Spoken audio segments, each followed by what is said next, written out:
Graça e paz, irmãos, da parte de Deus, de Cristo Jesus, nossa esperança. É com muita alegria que recebemos você aqui, mais uma sexta-feira, desse estudo do livro de Apocalipse. Nós estamos estudando há um bom tempo. Hoje nós vamos estudar o capítulo 17, a queda de Babilônia, e a visão da grande prostituta sentada sobre a besta. Esse é um dos textos um pouco complexos, nós vamos tentar explicar aqui para os irmãos.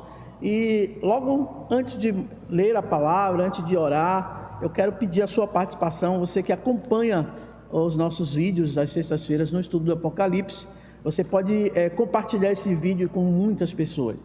É bom que esse vídeo chegue ao número possível de pessoas, para que elas compreendam a palavra de Deus, para que elas entendam a palavra de Deus.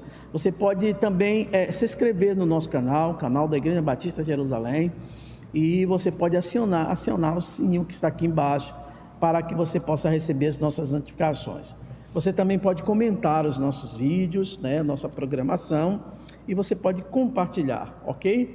Deus continue te abençoando, e obrigado por você estar acompanhando. Tem irmãos fiéis, ao nosso estudo aqui das sextas-feiras.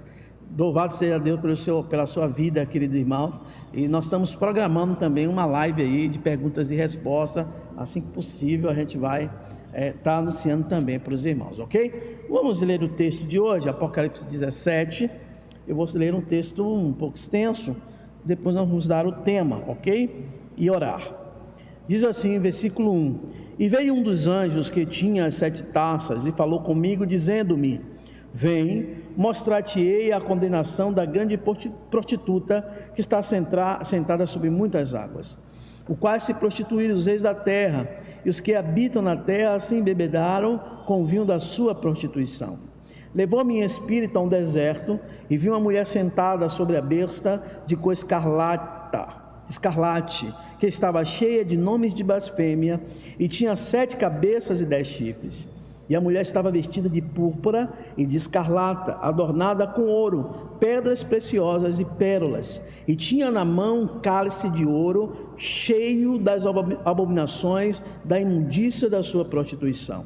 E na sua testa estava escrito o nome: Mistério, a grande Babilônia, a mãe das prostituições e abominações da terra. E vi que a mulher estava embriagada do sangue dos santos e do sangue das testemunhas de Jesus. E vendo-a eu, maravilhei-me com grande admiração. E o anjo me disse: Por que te admiras? Eu te direi o mistério da mulher e da besta que a traz, a qual tem 7 cabeças e 10 chifres. E a besta que viste foi, e já não é, e há de subir do abismo, e irá à perdição. E os que habitam na terra, cujos nomes não estão escritos no livro da vida desde a fundação do mundo, se admirarão, vendo a besta que era e já é, e não mais que virá. Aqui há o sentido: quem tem sabedoria. As 7 cabeças são 7 montes, sobre as quais a mulher está assentada. E são também 7 reis, 5 já caíram, e um existe, e o outro ainda está vindo, e quando vier, convém que dure um pouco de tempo. E a besta que era e já não é, e ela também é 8º, e desde os 7 e vai à perdição. Os 10 chifres que vistes são 10 reis que ainda não receberam o reino, mas receberão poder como reis por 1 hora, juntamente com a besta. Estes têm o mesmo intento e entregarão o seu poder e autoridade à besta. Estes combaterão contra o Cordeiro, e o Cordeiro os vencerá, porque é o Senhor dos senhores, o Rei dos reis. E vencerão que estão com ele, chamados eleitos e fiéis. E disse-me: As águas que viste, sob onde se assenta a prostituta, são povos, multidões e nações e línguas. E os 10 chifres que viste na besta são os que aborreceram a prostituta e o poram desolada e nua, e comeram a sua carne e queimaram no fogo. Porque Deus tem posto o seu coração que cumpra o seu intento, e tem uma mesma ideia, e que dê à besta o seu reino, até que se cumpra a palavra de Deus.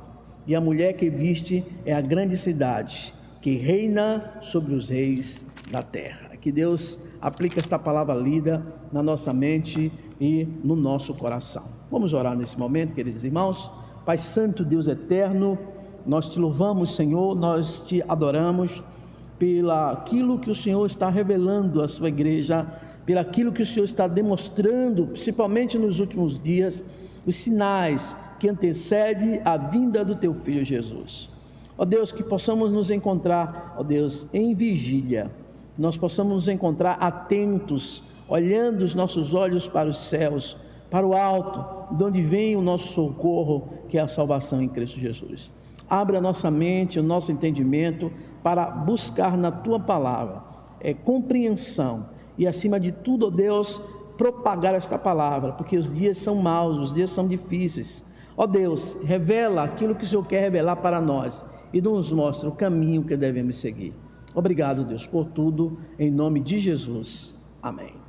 Queridos irmãos, hoje nós estamos com Apocalipse 17, e nós lemos aqui de 1 a 18, que é a queda de Babilônia, a visão da grande prostituta sentada sobre a besta. Lembra no início dos nossos estudos que eu disse que Apocalipse ele tem um glossário. Esse glossário vem mostrando essas palavras soltas, né, como dragão, besta, cordeiro, prostituta. Lá tem os significados.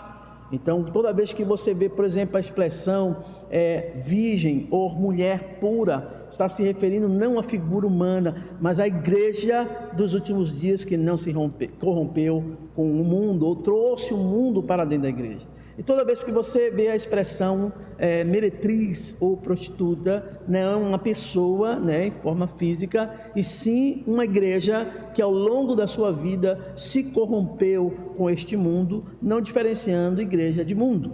Então aqui é um mistério, porque Apocalipse 17 dizem alguns historiadores, alguns estudiosos sobre o assunto, que é um dos mais difíceis de interpretação. É nesse capítulo que nós vamos ter a descrição da grande meretriz, também chamada Grande Babilônia, e apesar de que no próprio capítulo 17 há uma interpretação ali da visão de João, mas mesmo assim é difícil de entender. João faz a descrição aqui no capítulo 17 de quem é. Nós vamos tentar chegar aí a um denominador comum e tentar interpretar esse texto. Isso vai ocorrer no Apocalipse 17, porque ele se assemelha muito com o estilo literário do livro de Daniel, ou seja, tem a mesma linha, né, de redação, os textos são quase correlatos. Então essa mistura dessas narrativas que fala de reis do passado, do presente e do futuro, também está aqui retratada em Apocalipse 17.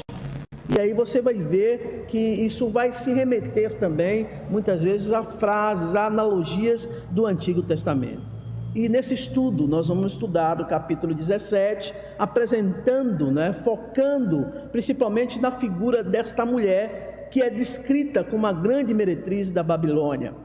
Sei que esse texto é um pouco longo, mas se você puder, tente se esforçar para entender esse texto na íntegra e dar importância a esse texto, porque isso é bom e é importante para a igreja de Jesus. Primeiro que Babilônia, o texto vai dizer que Babilônia, ou seja, o sistema, ele vai usar um país que do passado, né, dos tempos bíblicos, mas Babilônia aqui é representada como a mãe das grandes meretrizes, ou da grande meretriz. Então Apocalipse 17 vai descrever de forma detalhada a figura desta mulher, dessa meretriz, e vai ressaltar que a grande Babilônia, citada lá anteriormente, nós vimos lá no Apocalipse 14, no capítulo 14 de Apocalipse, nós vimos isso também no capítulo 16, né? Vai fazer essas citações desta cidade chamada Babilônia,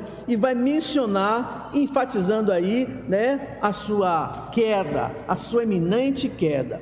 No capítulo 17, nós encontramos maiores informações, por isso que a gente vem trabalhando capítulo por capítulo. Então, no capítulo 17, a gente vai encontrar maiores informações com a descrição completa sobre esse texto, né? Sobre esta frase, a grande meretriz, Babilônia. E no capítulo 18, nós vamos ter uma narrativa bem detalhada, que está sendo anunciada aqui no capítulo 17, da qual nós estamos estudando. Então a pergunta logo de pano de fundo para chegar aí a um entendimento é você já entrar nesse texto percebendo e perguntando: quem é a grande meretriz que o livro do Apocalipse descreve?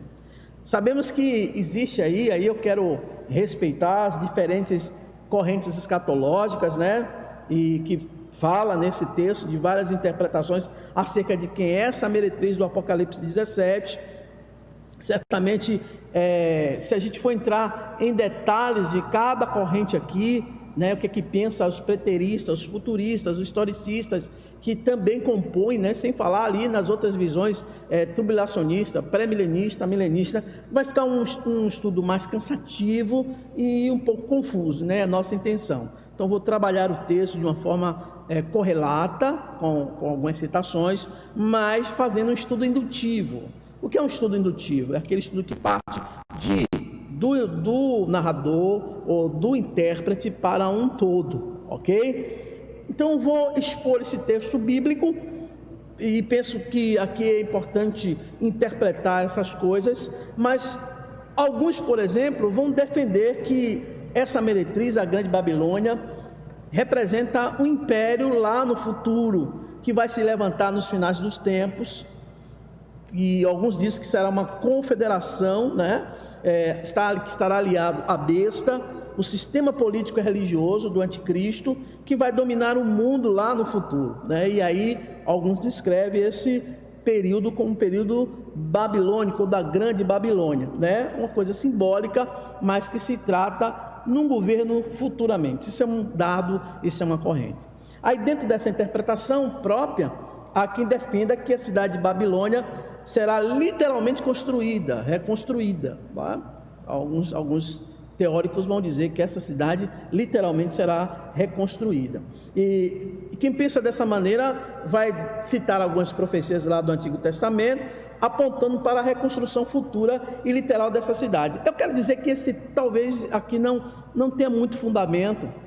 Eu não sei se vocês sabem, mas quando os americanos entraram no Iraque, porque a Babilônia fica ali na região do Iraque, e dizem que Saddam Hussein estava tentando reconstruir a cidade. Inclusive, há quem diga que a esfinge, os americanos chegaram lá e viram a esfinge, né, uma figura em forma de argila, de barro, e eles acharam que era Nabucodonosor.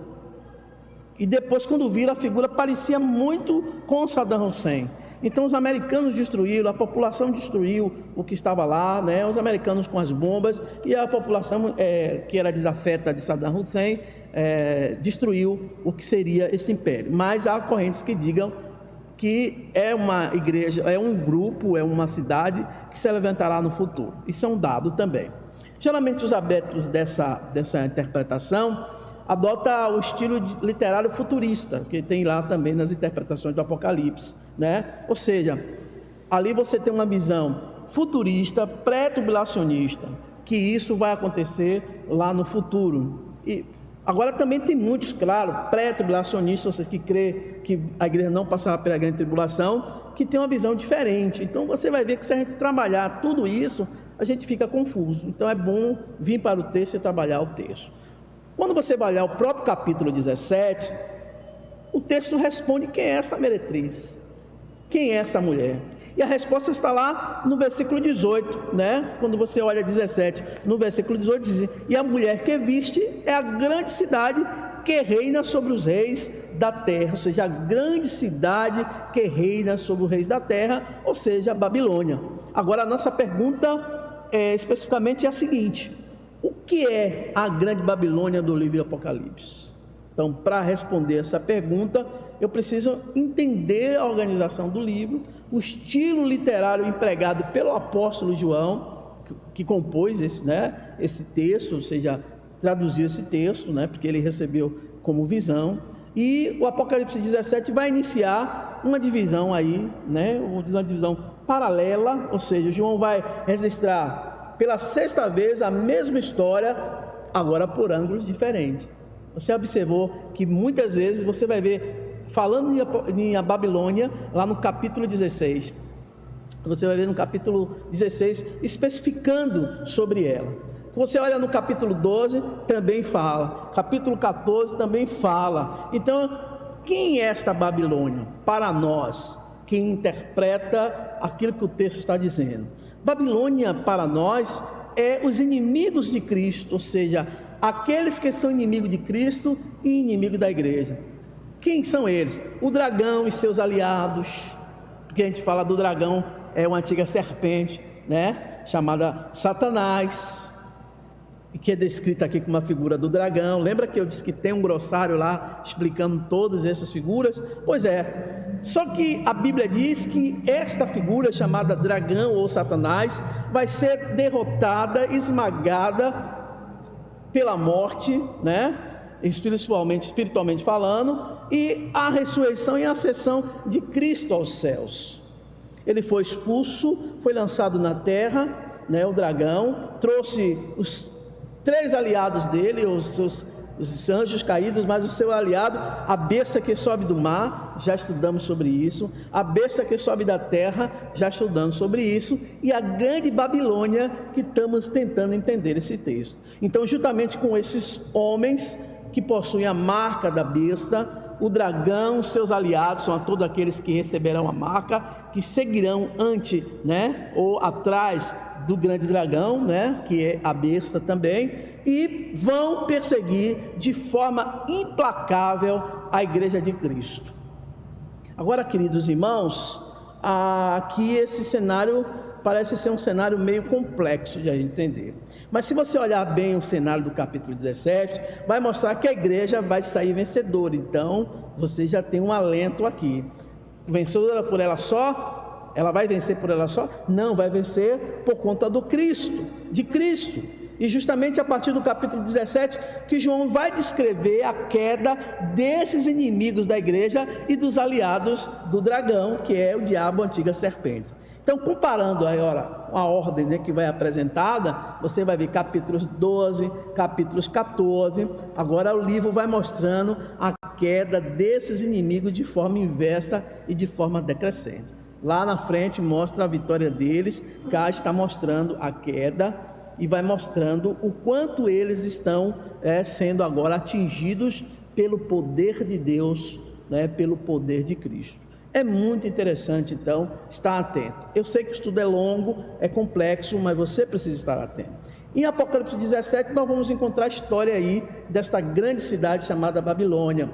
No capítulo 18, nós vamos ver a descrição da sua queda completa. Vamos ver isso no próximo estudo, né? E essa sexta sessão, que a gente vai chamar de sessão aqui, continua lá no capítulo 19, onde Cristo vai derrotar definitivamente os inimigos dele na sua segunda vinda, ok? Então, capítulo 17 do livro Apocalipse, eu posso dividir então, para ficar claro para os irmãos, em 3 partes. Na primeira, uma descrição da grande meretriz chamada Babilônia. Na segunda, nós vamos encontrar a descrição da besta, que ela vem assentada sobre essa besta. E por fim, na terceira parte, nós encontramos a vitória de Cristo e de sua igreja, juntamente aquilo que foi citado ao longo dos capítulos, ok? Então, o livro do Apocalipse é um livro de contraste por isso muitos desistem de estudá-lo, porque ele tem muitas nuances, muito contraste, muito vai e vem, então você precisa estar atento.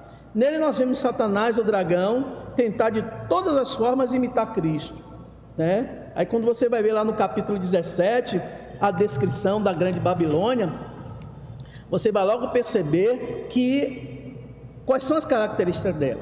Como é que ela é descrita, né? Ela é descrita aí, né, como uma mulher que se prostituiu. Como é descrita a igreja de Jesus que não se corrompeu? Aí ele vai descrever a mulher como virgem, santa, digna, adornada para seu esposo. Perceba que, em contraste a isso, vem a Babilônia que é contra a Cristo, né? Prostituta, embriagada com o sangue dos cristãos, né? Dos inocentes que ela matou, né? Então você vai ver desde o capítulo 12 como é descrita, né, essa igreja que não se corrompeu, que é chamada de pura, adornada, e da igreja que se corrompeu, chamada de Babilônia, ou meretriz. Então a noiva do Cordeiro, por exemplo, a noiva do Cordeiro, ela vai ser apresentada a Cristo, vai habitar numa cidade santa, nós chamamos disso Nova Jerusalém. Já a prostituta vai beber do vinho da sua prostituição, e a sua queda é iminente. Ou seja, uma cidade descreve Jerusalém, a cidade de Deus, e a grande Babilônia descreve a cidade do mundo. Não é isso que a gente vive todo dia, né? O reino espiritual de Deus e o reino espiritual do mundo. Enquanto a noiva verdadeira, a meretriz, né? Enquanto a noiva verdadeira é diferente da meretriz. Ou seja, a meretriz é a igreja falsa, que se revela na busca humana, pelo prazer, pela autorrealização, né? E essa meretriz é a grande Babilônia que vai cair. Então falar dela é falar desta igreja que se corrompeu. E o que é a grande Babilônia? Na verdade, a grande Babilônia possui muitos significados, que podem ser aí sintetizados pela gente em uma única e uma profunda verdade. A grande Babilônia é a revelação, aí é uma questão muito pessoal minha, a grande Babilônia, para mim, é uma revelação de toda a história da concupiscência humana, da busca do homem pelo prazer, pela sedução do mundo. Babilônia é tudo que demonstra o mais estado terrível, depravado e corrupto da humanidade. Babilônia para mim é a apostasia escancarada. Para mim a Babilônia é a grande inimizade contra Deus. E aqui a grande Babilônia é descrita como para o mundo, como uma cidade perfeita, mas para nós não. Porque uma cidade perfeita, ela não busca a riqueza. Uma cidade perfeita, ela não busca a luxúria, a autorrealização. É isso que a grande Babilônia busca. E é isso que tem adentrado nas igrejas. A grande Babilônia possui duas funções muito claras nesse período: tentar desviar a igreja da santidade e manter os ímpios na sua incredulidade. Não é isso que a gente está vendo? A igreja se desviando da verdade e os ímpios cada vez mais ímpios. Então é isso. A meretriz, que é o nome também dado a ela, é um poderoso sistema mundano que é a serviço de Satanás. Babilônia, irmãos, ela seduz a humanidade. Prestar culto a esse sistema é prestar culto ao próprio Satanás, é submeter-se ao dragão, é adorar a besta. E aí nós vimos todos esses fatos que aqui está registrado em Apocalipse 17. Eu vou tentar agora fazer um resumo, recapitular com os irmãos, para descrever essa grande Babilônia em Apocalipse. O que é que João descreve desta mulher, né? Qual é a forma que ela possui? Primeiro João vai dizer, se você ver do versículo 1 ao versículo 5, João vai chamá-la de prostituta, né? Da grande prostituta. Ou seja, ele vai mostrar todo o contraste entre quem é a noiva do Cordeiro e quem é aquela que representa o mundo. É a primeira coisa que você vai ver logo nos primeiros versículos. Segundo, diz que ela está sentada sobre muitas águas, versículo 1, e veio um dos 7 anjos que tinha as 7 taças, falou comigo dizendo: vem ver e mostrar-me-ei a condenação da grande Babilônia, que está sentada sobre muitas águas. O que é que significa isso? Significa que ela possui influência mundial em todos os setores da sociedade. Ela está assentada, quando você vê água, significa multidão, ok? O próprio versículo 15 do mesmo capítulo me esclarece isso, quando diz que as águas onde ela se assenta são os povos, multidões e nações e línguas. A grande Babilônia é um sistema de proporções mundiais que demonstra a cultura de Deus com a cultura do mundo contra a cultura de Deus. Eu sempre digo que o Evangelho é uma contracultura à cultura do mundo. Enquanto estão querendo muitos adaptar as coisas do mundo à igreja, eu digo que não tem como. Estão conseguindo por conta desse sistema. Mas o Evangelho de Cristo é uma contracultura à cultura do mundo. O texto diz mais, né? Terceiro exemplo aí, os reis da terra fornicaram com ela, bem como seus habitantes da terra, que se embriagaram com o vinho da sua fornicação. Está lá no versículo 2, e com a qual se prostituiu os reis da terra, e os que habitam na terra se embebedaram com o vinho da sua prostituição. Ou seja, é a busca desenfreada pelo prazer, é o hedonismo a todo custo, é o sinônimo aqui de prostituição. Quando diz que eles se embriagaram no vinho da devassidão da meretriz, esse é um termo grego que eles traduzem aqui. Devassidão é a mesma palavra grega para porneia, né, que é um texto aplicado, bem amplo aplicado, literalmente significa qualquer tipo de corrupção sexual, corrupção daquilo que Deus propôs para o homem e para a mulher. Traduzindo, porneia é qualquer tipo de prostituição. Então, irmãos, eu estou dando muitos dados aqui para a gente analisar. A outra coisa importante, a quarta coisa importante, é que diz que ela é uma grande meretriz. E ela aparece assentada sobre a besta que tinha 7 cabeças e 10 chifres. Está lá no versículo 3. E levou-me em espírito a um deserto, e vi uma mulher assentada sobre uma besta de cor escarlate, vermelha, que estava cheia de nomes de blasfêmias, e tinha 7 cabeças e 10 chifres.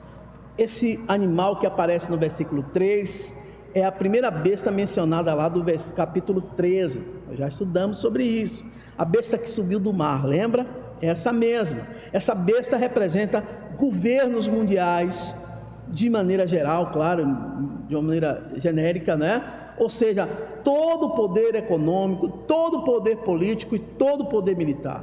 Eu já preguei aqui na igreja algumas vezes dizendo que o anticristo ele vai se cercar de um aparato tão interessante, que ele vai zerar, por exemplo, a fome no mundo, ele vai acabar com as guerras entre as nações. Já está tendo uma negociação, bem entre aspas, de paz entre árabes e judeus, e palestinos e judeus. Vai resolver o problema de saúde do mundo com essas pandemias, não vai existir nesse período. Ou seja, ele vai concentrar-se tudo em torno dele. Então essa besta, ela vem com esse propósito, ou seja, ela vai aqui estabelecer um poder econômico, um poder militar e um poder político muito importante.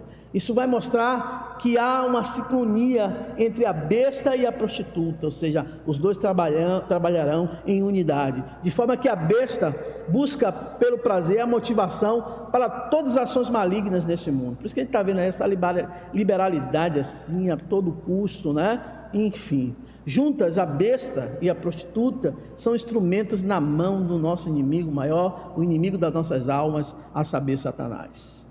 Quinto, importante também, ela estava vestida de púrpura e escarlata e adornada de ouro, pedras preciosas e pérolas. Está lá no versículo 4. O tipo de roupa descrito por João se refere aqui a trajes finíssimos, caros, usualmente eram utilizados por a elite de Roma, para os seus senadores, pelo próprio imperador. As pedras preciosas demonstram toda a riqueza e luxo ostentado por esta mulher, por essa besta, por essa prostituta, e uma descrição completa de um mundo ímpio, um mundo sem Deus, que vive em função das conquistas, um mundo que vive em torno da riqueza, do poder e da glória. Por isso que a gente às vezes bate de frente com a teologia da prosperidade a todo custo. Eu sempre digo, a prosperidade tem que estar no crente mesmo, na prova de que nós somos abençoados por Deus também. Ele nos abençoa de forma espiritual, emocional, física e também financeira. Nós não somos contra ao crente ter, mas quando o crente tem, ele sabe que o dinheiro não é o seu Deus. E quando a gente vê essas questões da prosperidade a toda prova, a gente começa a dizer, meu Deus, quem é Deus de quem ali? É o Senhor mesmo ou mamon, a riqueza? Então esse sistema que está ali no versículo 4 é mostrando ali que esta igreja, seja ela lá no futuro, essa meretriz, esse sistema, seja lá no futuro, quando eu falo igreja, a igreja que se corrompeu, ou lá no futuro, ou agora no nosso presente, ela está focada para as questões humanas, para questões do mundo, que busca conquistas a toda prova e a todo custo, riquezas, poder e glória. Sexta coisa interessante é ela segurava um cálice de ouro, e o texto diz ainda no versículo 4, repleto de coisas repugnantes e da impureza da sua prostituição. O cálice de ouro compõe perfeitamente a descrição desta mulher. Ela está vestida de forma glamurosa, ostentadora nas riquezas, na luxúria, no luxo. Possui um cálice de ouro na mão. O cálice de ouro transmite a ideia de algo desejado, que é um elemento mais desejado no mundo, depois do dinheiro, aliás, antes do dinheiro. O ouro, inclusive o ouro está lá no seu computador, está lá no seu celular, tem uma série de elementos ali que é feito de ouro, por isso que esses equipamentos são caros. Então o ouro é cobiçado, significa que a ideia de algo, quando diz que ela vem adornada de ouro, segurando um cálice de ouro repleto de joias, né, e de coisas repugnantes, está dizendo isso, que ela transmite a ideia de que ela vai ser desejada, e quem está com ela também corre para esse desejo, essa cobiça humana. Os cálices de ouro antigamente eram utilizados para servir o melhor vinho em Roma.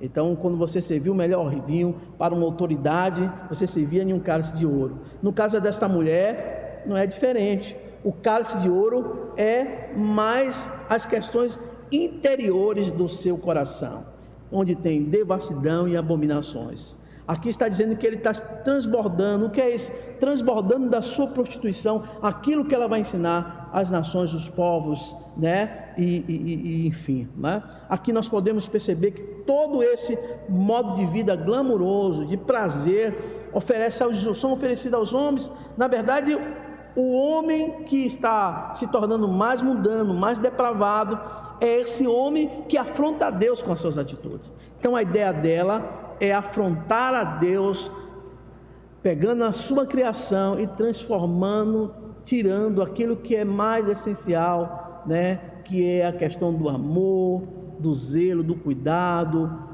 do respeito. Então ela vem em caminho diferente. É tipo aquela igreja que deixa você fazer tudo e que você está salvo, independente do que você faz ou não. A outra coisa importante, a sétima coisa importante, diz que ela tinha na testa a seguinte descrição, né, de forma, letras garrafais, por sinal: mistério, a grande Babilônia, a mãe das prostituições e abominações da terra. Versículo 5. E nesse versículo 5, João registra o nome desta mulher. Ele escreve esse nome, que estava lá na sua testa. Essa descrição combina justamente com a época em que João viu, ou seja, as prostitutas que João viu, o reino da prostituição, era nada mais nada menos o sistema romano, que combina o costume da época ali com o que nós estamos vendo hoje. Ao redor da sua cabeça continha o seu nome, um tipo de exibição da sua própria desonra. Quando você observa o versículo 5, você vê isso, está lá o nome bem grande, escrito na sua testa, em letras garrafais, né? Mistério, a grande Babilônia, a mãe das prostituições e abominações da terra. Isso me fez lembrar, queridos irmãos, esse real significado dessa cidade. Que nome essa cidade tem? Por que ele dá o nome dessa cidade, dessa meretriz e essa cidade de Babilônia? Babilônia não é literalmente uma cidade ou o nome que é descrito aqui. Aqui que é descrito é nada mais, nada menos do que uma referência direto à Babilônia, no sentido de que ela foi no passado. Simboliza aqui desde a sua fundação. Lembra lá que começou com Nimrod, lá em Babel, lá em Gênesis? Ali eles edificaram uma cidade, né? E deu o nome de Babel. Babel significa confusão. E essa cidade, ela foi edificada com bases no pecado. O que estava por trás de tudo ali em Babel? O que estava por trás da Torre de Babel? Ali, para mim, e eu digo isso no seminário, simboliza diretamente a loucura do homem quando o homem está contra Deus. Qual era o propósito da Torre de Babel no passado? Era eternizar o nome dos habitantes da terra, dali daquela cidade.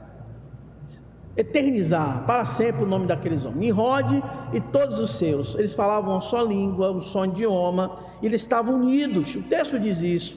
Eis que o homem é um só pensamento, e Deus farei lá, né, uma mistura, uma confusão, por isso o nome Babel, para que eles não se entendam, porque a ideia deles era o seguinte: caso ocorresse um dilúvio de novo, eles subiriam na torre até o céu e ia se vingar do próprio Deus. Por isso que Nimrod pede um arco e uma flecha, quando ele sobe no último degrau da torre e atira uma flecha para o céu. E na hora a Bíblia diz que houve um terremoto, houve um estrondo no céu, um trovão, e aquela cidade, aquela torre destruiu, caiu por terra, e eles voltaram sem entender um ao outro, cada um falando um dialeto diferente. Por isso o nome é Babel, confusão. Ali eles queriam eternizar o próprio nome do seu rei, Nimrod, e seus súditos, e se precaver de um segundo dilúvio, caso houvesse. E se houvesse, eles estariam próximos de Deus e se vingaria de Deus. Perceba, irmãos, que a gente tem visto isso daqui para frente na história da humanidade. Depois de Babel, a Babilônia vai surgir. Anos depois, é um país, uma nação poderosa, a Bíblia fala, com um rei chamado Nabucodonosor, que levou cativo e exilou vários judeus na época. Então a Babilônia representa na Bíblia tudo o que é de mais perverso no homem, na humanidade.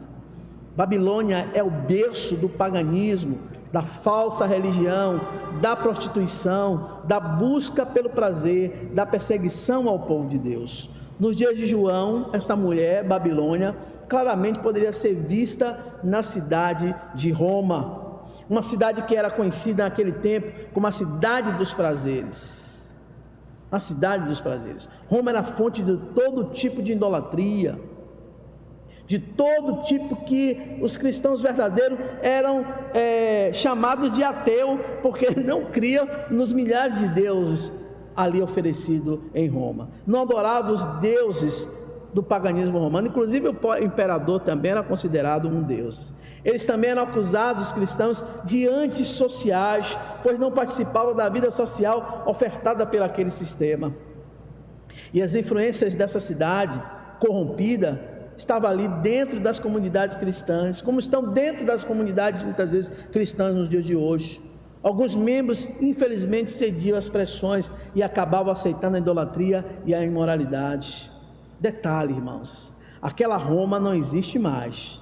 Porém hoje, onde quer que esteja a busca humana pelo prazer, seja por vícios, pela prostituição, luxúria e ganância, ali sim representará uma Babilônia.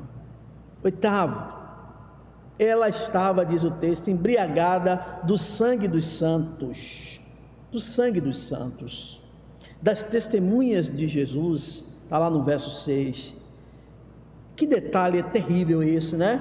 Revelar aí no versículo 6, o próprio apóstolo João ficou espantado com essa visão. Imagine você ver a cena que João estava vendo, uma mulher vestida sensualmente, com vestes finas, adornada por pedras preciosas, com a identificação de prostituta em sua testa, montada em uma besta, segurando um cálice de ouro, transbordando em abominações, e por último embriagada com o sangue dos santos e das testemunhas de Jesus. E ao mesmo tempo em que Babilônia oferece prazer aos homens, ela também derrama o sangue dos seguidores de Cristo. É uma cidade cruel. Isso significa que a busca pelo prazer humano sempre resultará em perseguição à igreja, pois a igreja verdadeira sempre irá se opor ao estilo de vida mundano e corrompido. Por isso que você vê nós, pastores, brigando, os líderes da igreja. A igreja não pode, irmãos, deixar as coisas do mundo entrar nela, em hipótese nenhuma. Isso é um sistema trabalhado há milhares de anos atrás e que vem tomando corpo, tomando forma mais e mais no nosso século. Por isso é importante que você não se corrompa, ou seja, fique firme. João vai descrever, vai identificar, vai dar referência direta dessa cidade que ele vai dar aí, nessa época era Roma, mas nos nossos dias nós vemos muitos cristãos perseguidos, cruelmente mortos, por seguirem a verdade de Deus, por se tornarem puros diante deste mundo. E aí a gente serve como escárnio, como diversão desses poderosos, assim como na época de Roma, que se embriagava com a morte dos seus mártires ali no Coliseu. Muitos eram mortos muitos eram queimados vivos, outros eram ultrapassados com espada, outros eram queimados, outros eram crucificados, alguns eram comidos pelas feras. Resumindo, queridos irmãos, a grande Babilônia representa todo o sistema mundano que se opõe à igreja de Cristo. É a falsa igreja que conduz ao prazer, ao mundo como centro de sedução, e aí é uma arte maligna. É a meretriz que sempre será oposta à noiva de Cristo. Essa Babilônia nos dias de João estava personificada na figura da capital do império, a saber, Roma. Essa Roma nos dias de João não existe mais, mas a Babilônia está presente em qualquer momento da história. Onde houver busca pelo prazer a qualquer custo, onde houver perseguição aos servos de Deus, onde houver sangue dos mártires, seja derramado ali, estará a meretriz, a sedução, ali estará a Babilônia com seu cálice, como diz o texto sagrado, cálice da sua devassidão. Eu estou concluindo esta palavra. O texto continua com o anjo dando detalhes a João sobre a besta que a mulher está sentada. Aqui ele aborda detalhes sobre a descrição desta besta.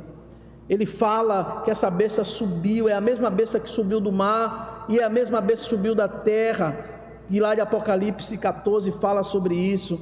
No capítulo 14, no versículo 14 desse texto, quando a gente lê, você percebe algo importante. Ele vai dizer: esses combaterão contra o Cordeiro, e o Cordeiro os vencerá, porque é Senhor dos senhores, Rei dos reis. Vencerão os que estão com ele, chamá-lo eleitos e fiéis.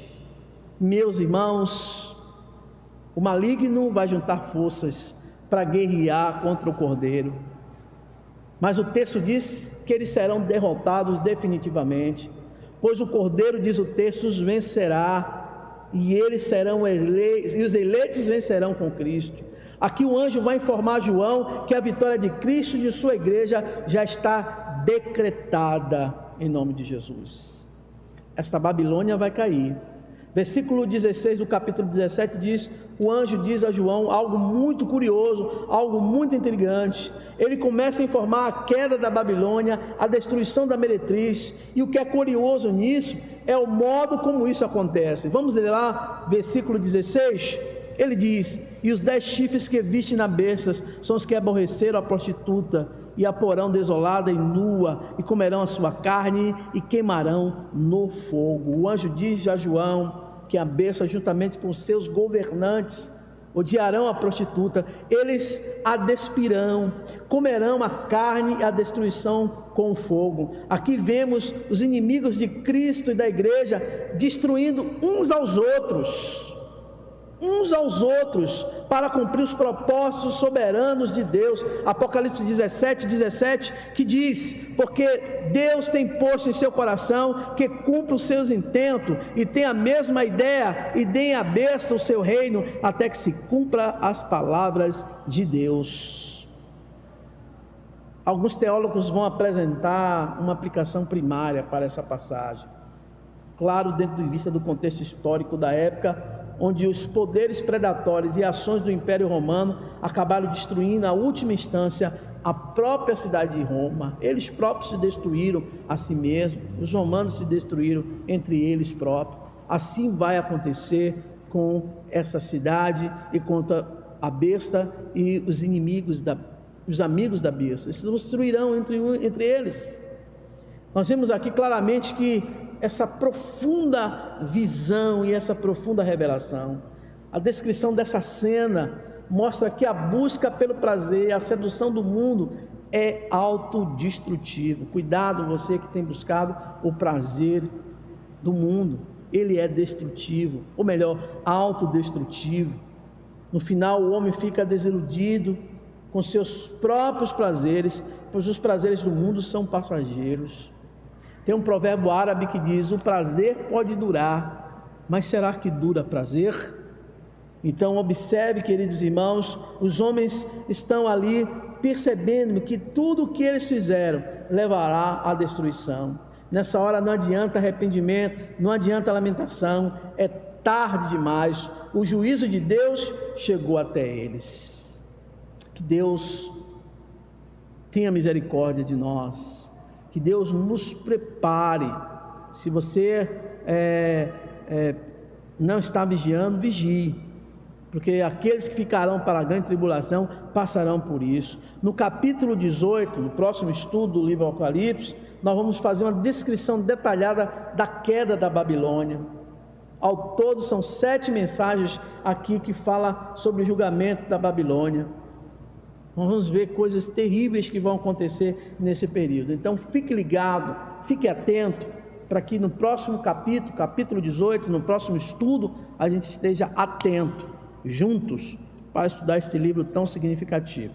Que Deus lhe abençoe, que Deus lhe guarde, que Deus lhe proteja e que você fique firme. E continue lendo esse livro, porque é desse livro que nós vamos aprender, né? Esse livro é uma bússola, a Bíblia como um todo, mas esse livro é uma bússola importante para a gente entender o que acontecerá no futuro para aqueles que não obedecem a Deus, para aqueles que ficarão distante de Deus e passarão por todas essas dificuldades.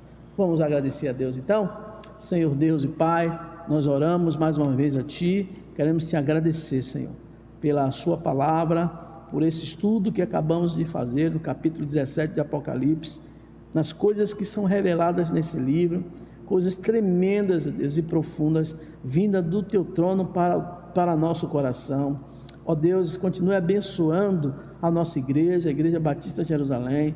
Continua, Deus, colocando o desejo no coração do Teu povo, a buscar mais e mais, a entender os Teus desígnios, e que eles possam, Deus, ser ricamente, extremamente abençoados, e que eles possam estar atentos, Senhor, possamos estar atentos para esses grandes momentos, esses grandes acontecimentos que o Senhor tem revelado na Tua palavra, para que possamos, Deus, nos achar, ó Deus, perante o Senhor justo, para recebermos, ó Deus, aquilo que o Senhor preparou para nós desde a fundação do mundo. Obrigado, ó Deus, continua abençoando a Igreja Batista de Jerusalém, toda a sua diretoria, todos os seus departamentos e ministérios. Guarda o Teu povo, livra-nos do mal. Nós oramos pela fé crendo e fazemos isso em nome de Jesus. Amém. Deus abençoe, meus queridos irmãos, muito obrigado por você estar aqui conosco e até a próxima sexta com mais um estudo no livro do Apocalipse. Dessa feita estudaremos o capítulo 18, por favor estude também para que você possa já anotar também as suas perguntas, tá bom? Deus abençoe todos, forte abraço em Cristo Jesus.